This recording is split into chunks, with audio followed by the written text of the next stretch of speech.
I never thought I'd be left out of my own family's celebration. But here I was, scrolling through social media, staring at pictures of my mother's grand housewarming party, a party I hadn't even been invited to. The pictures were everywhere. My mother, stepfather, and stepbrother, Derek, were smiling in a huge mansion that looked strangely familiar. My heart dropped as I zoomed in on the background. The tall oak tree, the white stone pathway, the house I grew up in. I felt my chest tighten. How did they get that house? My grandfather had left it to me. I was sure of it. Before he passed away 3 years ago, he told me, "This house will always be yours, Angela. No one can take it away." But my mother and stepfather had always been greedy. After Grandpa died, they pushed me out of the family and took everything for themselves. And now, they were celebrating in my house, without me. I clenched my fists. My mother's Instagram caption read, "So happy to finally call this house our home. We worked so hard for this. Family is everything." Family? They never treated me like family. A sickening wave of anger and betrayal washed over me. They were throwing a party in a house that legally belonged to me. And they didn't even have the decency to invite me. Fine. If they wouldn't invite me, I'd invite myself. I grabbed my coat, stormed out of my apartment, and headed straight for the party. The drive to the mansion felt like forever. My heart pounded with every mile. I kept picturing my mother laughing, my stepfather bragging, and Derek, always so smug, acting like he owned the place. I pulled up to the long driveway, and my stomach turned. Luxury cars lined the front yard. The place was filled with guests, all dressed in fancy clothes, sipping champagne. I could hear laughter and music spilling from inside. This wasn't just a small housewarming. It was a celebration of their victory. I walked toward the door, my heels clicking on the stone pathway. As I reached for the handle, a security guard stepped in front of me. "Invitation?" he asked, looking me up and down. I glared at him. "I don't need one.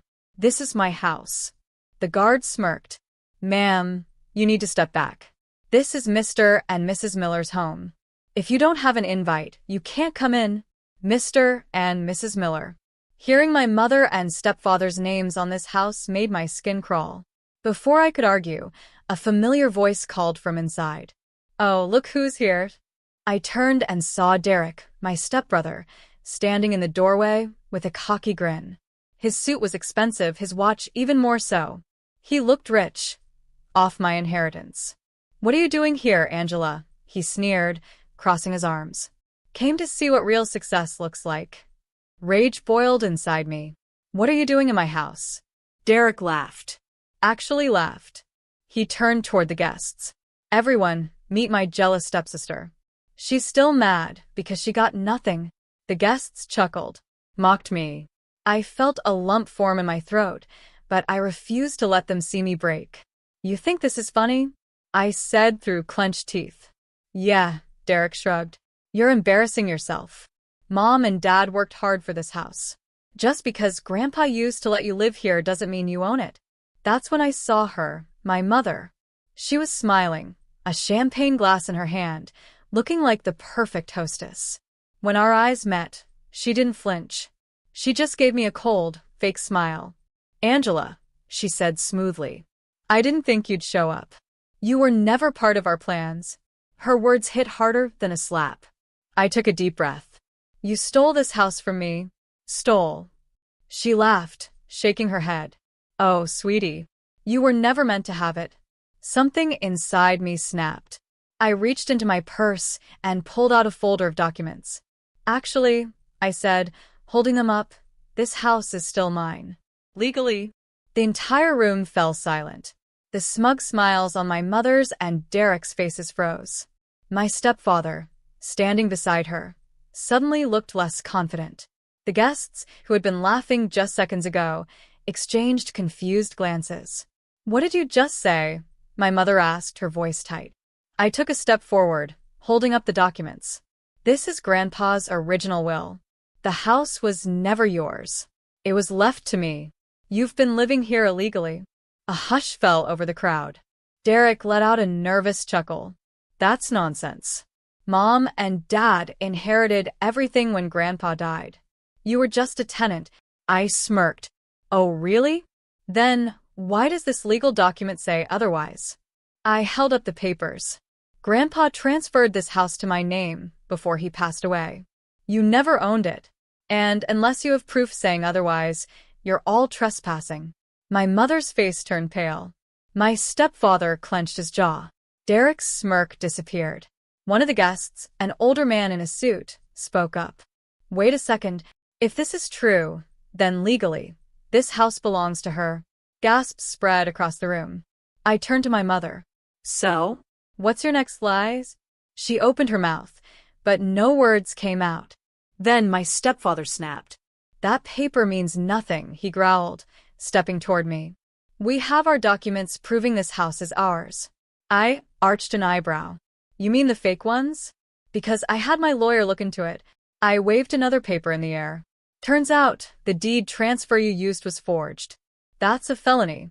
The room exploded into whispers. My mother and stepfather were trapped. Everyone was staring at them now, not with admiration, but suspicion. That's ridiculous, my mother hissed. But her voice was shaky. I took another step forward. Oh, and did I mention? I brought someone with me. Right on cue, the front door swung open. My lawyer and 2 uniformed police officers walked in. My stepfather's face drained of color. My mother staggered back. Derek's hands curled into tight fists.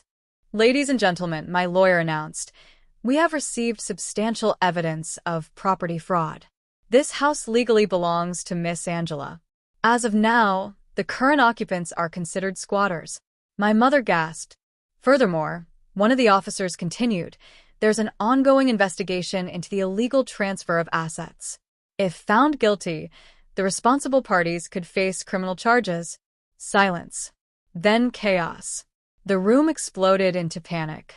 Guests started murmuring, backing away from my mother and stepfather like they were diseased.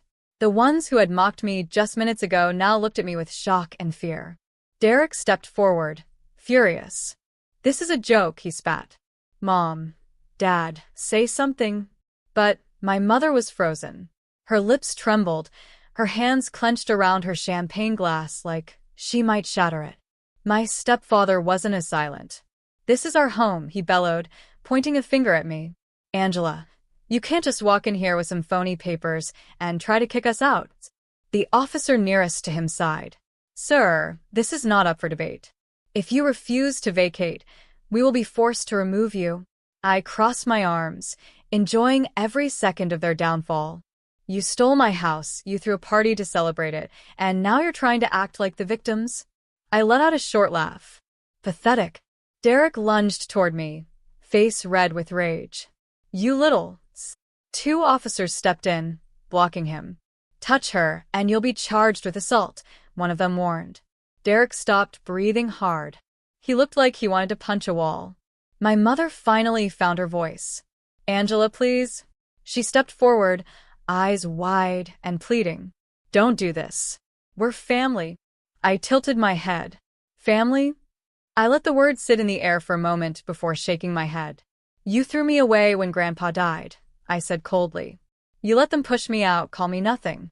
And now, when you're caught, you remember we're family? Tears welled up in her eyes. We didn't mean to hurt you. I stared at her for a long moment. Then, I turned to the officers.